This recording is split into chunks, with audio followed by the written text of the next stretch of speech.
Hello everyone, welcome to the Tim Booker channel. Wishing you a delightful listening experience. Today, the book I'm going to decode for you is Rethinking Positive Thinking with the subtitle, Inside the New Science of Motivation. In Western societies, particularly in the United States, many people believe that maintaining optimism and envisioning a bright future where dreams come true will eventually make those dreams a reality. According to a survey conducted by PepsiCo in 2010, over 90% of respondents believed that having an optimistic mindset could have a significant impact and propel society in a positive direction. 75% of those surveyed claimed that they always held the best expectations even when facing uncertain futures. However, the author of this book, Gabriele Oettingen, has a different perspective. Oettingen, originally from Germany, is a psychology professor at New York University and the University of Hamburg in Germany. She spent over 2 decades conducting extensive research and analysis, ultimately proving that optimism doesn't necessarily inspire action. Ignoring reality and being blindly optimistic about the future not only fails to drive progress but also hinders the realization of dreams. Oettingen also discovered that the most effective way to achieve one's dreams is to simultaneously think about the future while fully considering the present obstacles. This approach motivates us to take real action and go further along the path to our dreams. Subsequently, Oettingen further refined her research and summarized a thinking method consisting of 4 key elements: wish, outcome, obstacle, and plan. She coined this method as WOOP by combining their initial letters in English. Oettingen transformed her years of research into the book, WOOP, The Psychology of WOP Thinking. This book received widespread acclaim upon its release, with well-known media outlets such as the Wall Street Journal, the New York Times, and the Washington Post featuring her research findings. Nobel laureate in economics, James Heckman, praised the book for its practicality, rationality, and its potential to help readers of all ages overcome difficulties. In the following discussion, I will introduce the main content of this book in 3 parts. 1. Why optimism sometimes falls short. 2. What is WOP thinking? 3. How to practice WOP thinking. Alright, let's start with the first part, why optimism sometimes falls short. The author points out that there are 2 types of optimism. 1. Optimism based on past experiences, which the author calls optimistic expectancy. 2. Optimism that only focuses on desires without considering present obstacles, referred to as optimistic fantasy. These 2 types of optimism have different effects on behavior. For instance, when it comes to weight loss, some individuals think, I've successfully lost weight before, so even though it's challenging, I believe I can succeed. This falls under optimistic expectancy, as they have a basis in past experiences.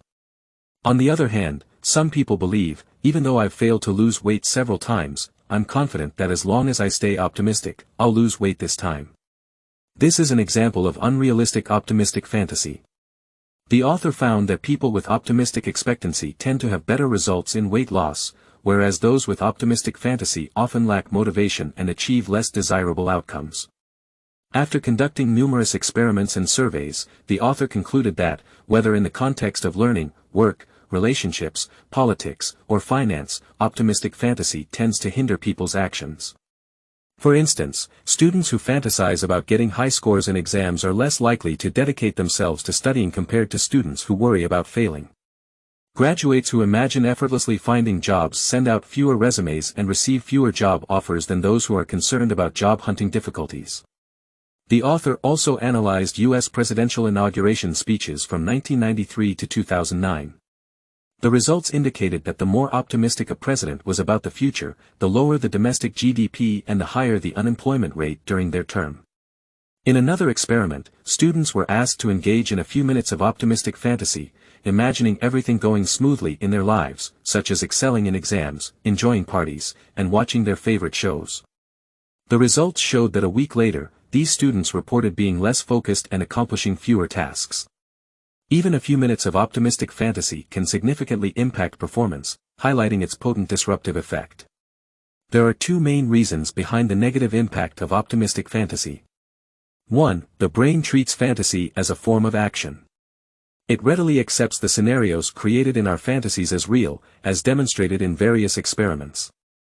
For instance, when people imagine themselves participating in physical activities, their breathing and heart rate change as if they were actually engaging in those activities. During optimistic fantasies, the brain perceives the dreams as fulfilled, leading to relaxation and enjoyment, ultimately resulting in a lack of motivation to act.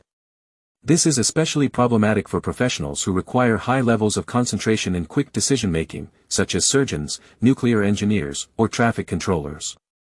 Fantasizing about being an expert in their field can hinder their performance. 2. Optimistic fantasy distorts our collection of objective information, making it difficult to identify achievable dreams. Pursuing a dream requires first determining if it's a realistic and attainable goal. For instance, an individual weighing 100 kilograms who fantasizes about losing 10 kilograms every month until they reach 60 kilograms may have a beautiful vision. However, it's medically unrealistic, as anyone with knowledge about weight loss understands that it's a long-term process. Rapid weight loss can severely damage health and lead to rebounding.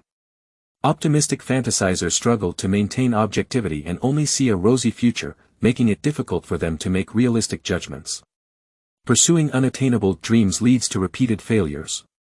However, the author doesn't entirely dismiss optimistic fantasy. In certain situations, it can be beneficial. The book discusses 3 scenarios. 1. In situations where individuals have no control over the outcome, optimism can help them endure challenging times. Optimistic fantasy can be comforting when people feel powerless to address a problem. For instance, in Nazi concentration camps during World War II, some detainees created recipes and documented various foods they couldn't actually access, like chocolate cake, dumplings, or potato salad. These fantasies provided hope and motivation to survive through difficult times. 2. When the task at hand is straightforward and requires minimal effort, optimistic fantasy can boost attention. For instance, if achieving a goal involves simple actions, an optimistic attitude can increase focus. Believing that a certain smartphone will go on sale doesn't affect the outcome, but it may make someone pay more attention to advertisements, a relatively effortless task. 3. As a temporary coping mechanism for individuals facing severe emotional issues that impact their daily lives, optimistic fantasy can provide momentary relief. However, it's important to note that it's a short-term solution, and if underlying issues are not addressed, the positive effects may eventually fade, potentially leading to more negative emotions.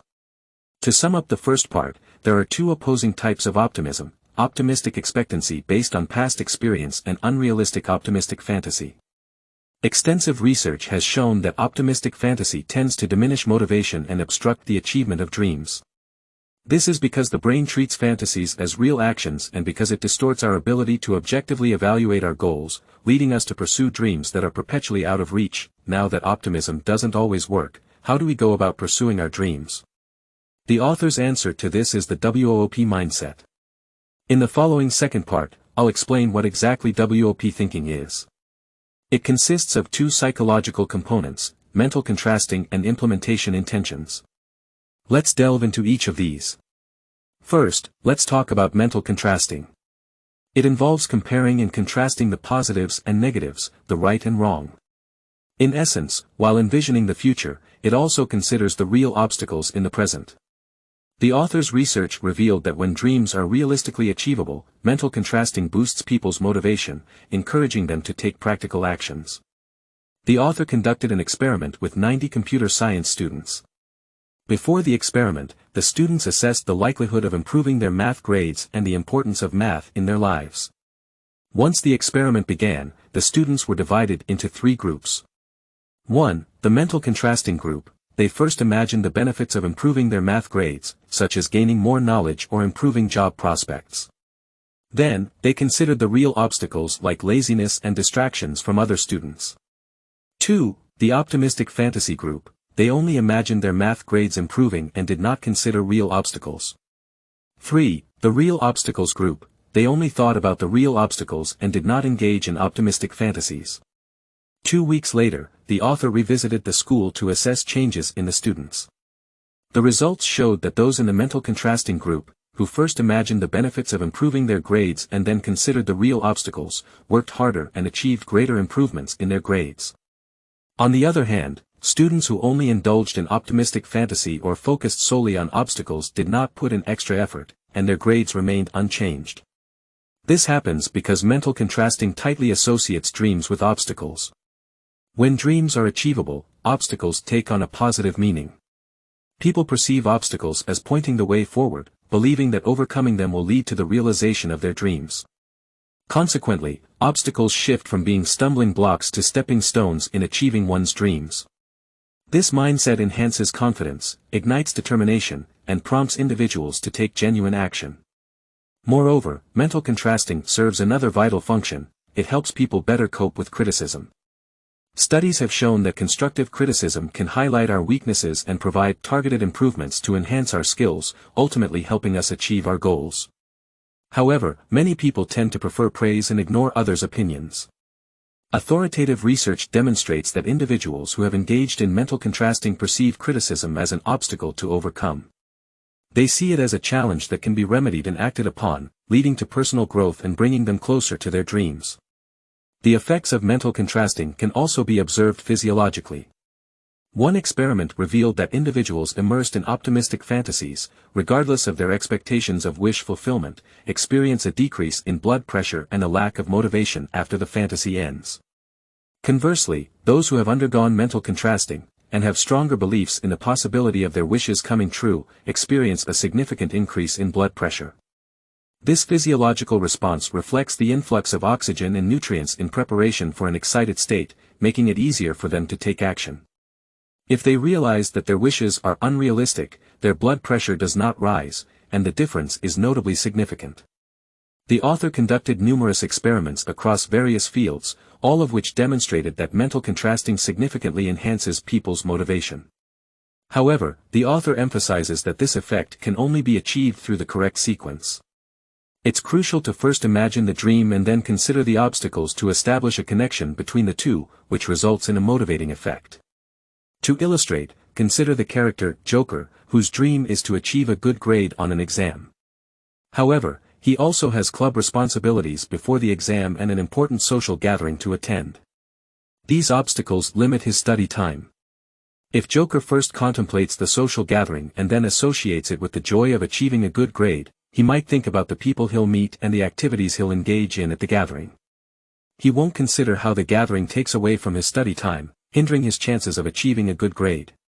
It's only when he first imagines achieving a good grade and then contemplates the gathering that Joker sees the gathering as an obstacle to achieving his dream and tries to overcome it. Alright, the introduction to mental contrasting ends here. Now, let's discuss implementation intentions, which, together with mental contrasting, make up the WOP mindset. The concept of implementation intentions comes from the author's husband, Peter Gallwitzer, who is also a psychology professor. While the author was researching mental contrasting, Peter was investigating how to create the most effective plans. We all know that having clear plans can facilitate action, but many plans in life often go unfulfilled, frequently abandoned halfway. Is there a type of plan that can get us to act and keep us going? After a series of experiments, Peter discovered that planning in a specific form is most effective in yielding long-term results. This form of planning involves framing it like this: if situation A arises, I will take action B. Plans formulated in this manner are termed implementation intentions. For instance, consider a salesperson aiming to overcome nervousness. Their implementation intention could be, if I feel nervous, I will remind myself that I'm the top performing salesperson in the region, and my sales have been consistently improving since last year. Similarly, a college student preparing for a thesis defense might have an implementation intention like, if it's 10 a.m., I will sit down to write my paper. After analyzing results from hundreds of experiments, Peter found that implementation intentions have a moderate to substantial impact on people's behavior, helping them persevere. It also helps individuals stay focused and maintain their drive after achieving current goals, preventing complacency and enabling them to tackle new objectives. The effectiveness of implementation intentions lies in the rapid conditioning it establishes between situations and actions. When creating implementation intentions, we imagine the situations we might encounter and the actions we need to take. Consequently, our brains prepare in advance, responding automatically once the corresponding situation arises. This subconscious reflex is incredibly fast. For example, the salesperson, upon feeling nervous, doesn't need to consciously think about what to do, they immediately recall their sales performance, a reaction that occurs automatically and is beyond conscious control. This prevents procrastination and increases the efficiency of overcoming obstacles. The author discovered that mental contrasting and implementation intentions complement each other perfectly. Mental contrasting helps us select realistic dreams and take practical actions to overcome obstacles, which sets the stage for the effectiveness of implementation intentions. On the other hand, implementation intentions help us overcome obstacles more efficiently and persist in our efforts, avoiding sporadic motivation and setbacks. When combined, these two strategies produce a more significant effect. The author coined the term WOOP thinking by integrating mental contrasting and implementation intentions into a four-step approach, which includes specifying desires, imagining outcomes, considering obstacles, and formulating plans. The word WOOP is derived from these steps. WOOP thinking has a significant impact on increasing motivation over time. In one study, the author gathered 256 women and randomly divided them into two groups. One group practiced WOOP thinking, receiving information about the benefits of exercising for their health and setting WOOP thinking goals for 1 hour of home exercise. For example, if the weather is clear, I will go for a half-hour jog. The other group received the same health information but did not practice WOOP thinking. Subsequent investigations revealed that within 1 week of practicing, the WOOP group showed a noticeable increase in exercise. 1 week later, the WOOP group members exercised, on average, an extra hour per week compared to before they began WOOP thinking. They also exercised approximately 1 hour more than the control group. Moreover, this improvement was sustainable. The WOOP group did not continue practicing WOOP thinking after the initial session, yet 4 months later, their exercise levels remained consistently higher, with minimal change. Regular practice of WOOP thinking would likely result in even longer-lasting effects. The author conducted numerous experiments across various fields, demonstrating that WOOP thinking helps people select realistic goals, stay motivated, overcome obstacles, and ultimately realize their dreams. To summarize this second part, WOOP thinking comprises mental contrasting and implementation intentions. Mental contrasting involves envisioning future dreams and considering present obstacles, enabling us to find achievable goals and take concrete action. Implementation intentions are about framing plans as, if situation A arises, I will take action B, which increases efficiency and prevents procrastination when encountering obstacles. Mental contrasting and implementation intentions work together to form WOOP thinking, applicable across various domains to assist individuals in achieving their dreams. Alright, let's discuss how to practice the WOOP mindset in the third part. The time for each WOOP thinking practice session may vary from a few minutes to over 10 minutes, depending on your proficiency. So, start by finding a quiet and solitary place, silence your phone, and make sure you have no immediate tasks at hand to concentrate better. The first step in practicing WOOP thinking is to specify your desire. You can relax, take deep breaths, and think of a wish that you believe you can achieve. The time frame for your desire's realization is flexible. It could be finishing a project today, acquiring several new clients this month, or losing 10 kilograms this year. If you have multiple wishes, focus on the one that is currently most important to you. The second step is to imagine the outcome. Try to vividly envision the results of your desire coming true. The more detailed, the better. For instance, if your desire is weight loss, visualize a fitter, healthier body and how you'll look in different clothes. If you aim for a promotion and a pay raise, picture yourself enjoying gourmet meals at upscale restaurants or going on a long-awaited overseas trip once you have the financial means. The third step is to consider obstacles. Identify what is hindering the realization of your desire, pinpointing the most crucial and troublesome obstacle. It could be a specific behavior like oversleeping, an emotion such as fatigue or anxiety, or even a mindset issue like excessive concern about others' opinions. Delve deep within yourself to unearth the core obstacle you perceive and then imagine how this obstacle may impede your progress. During this step, you might discover that obstacles are more significant than initially expected, making you doubt your ability to overcome them. In such cases, you can contemplate giving up on that particular wish and choosing another one to practice WOOP thinking. The fourth step is to formulate a plan. If you believe the obstacles are surmountable, create corresponding implementation intentions and repeat them to yourself. For example, if you aim to maintain a running routine but often feel tired when you get home from work, you can say, if I feel tired upon arriving home, I will relax for 10 minutes by listening to music, then go for a run. Alright, that wraps up one complete WOP thinking practice session. WOP thinking practice is highly flexible and can be done anywhere you can find a quiet spot, whether at home, at work, or even while traveling. The more you practice, the stronger the connection between your dreams and obstacles, situations and actions, becomes, and your motivation grows stronger. Now, let's go over 4 key points to consider when practicing WOP thinking. 1. If you're new to WOP thinking, it's recommended to start with short-term wishes achievable within a day. For example, committing to a half-hour jog today or making dinner plans with your partner tonight. This makes it easier to assess the effectiveness of WOP thinking and build confidence.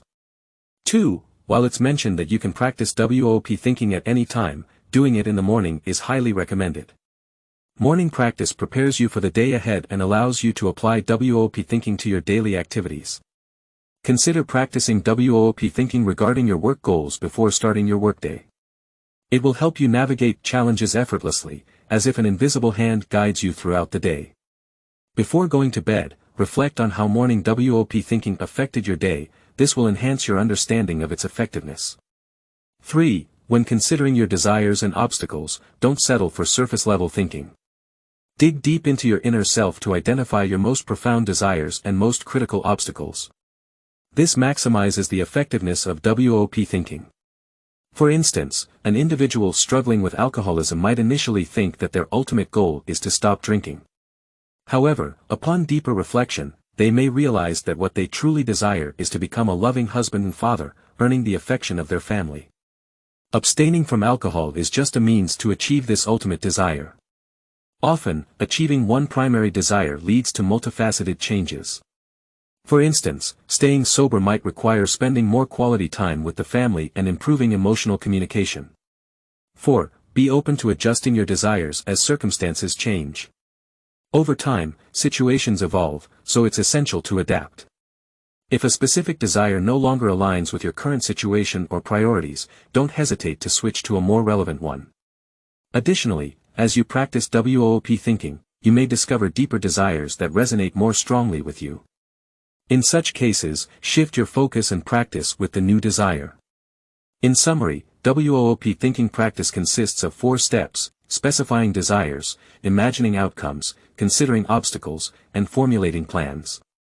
To maximize the effectiveness of WOP thinking, begin with short-term desires, practice in the morning, dig deep to identify your most profound desires and critical obstacles, and be open to adjusting your desires as needed. Now, let's recap the main content of the entire book on WOP psychology. Optimistic fantasies that disregard real obstacles can lead to a loss of motivation and push dreams further away. This happens because these fantasies trick the brain into thinking the dreams are already achieved, making it reluctant to take action. Additionally, such fantasies can cloud our judgment and lead us to pursue dreams that are fundamentally unattainable. The scientific method for achieving dreams is WOP thinking, comprised of mental contrasting and implementation intentions. Mental contrasting involves envisioning future dreams and considering present obstacles, while implementation intentions entail creating plans in the format of, if situation A occurs, I will take action B. Combining these elements helps us find realistic dreams, approach and overcome obstacles more positively, and sustain our actions over the long term, ultimately realizing our dreams. The practice of WOP thinking involves 4 steps: specifying desires, imagining outcomes, considering obstacles, and formulating plans. When starting to practice WOP thinking, it's advisable to begin with short-term desires and conduct the exercises every morning. Simultaneously, we should not remain at the surface level but dig deep to identify our most fervent desires and crucial obstacles. Adjusting our desires based on current circumstances allows us to maximize the effectiveness of WOP thinking. So, this concludes our exploration of WOP psychology in this book. Congratulations on completing another book. Thank you for listening to the Tim Booker channel. Please subscribe to the Tim Booker channel, like, and share this valuable knowledge with your friends. Let's combine wisdom and practice to achieve our financial goals and create a better future together. Thank you all, and goodbye.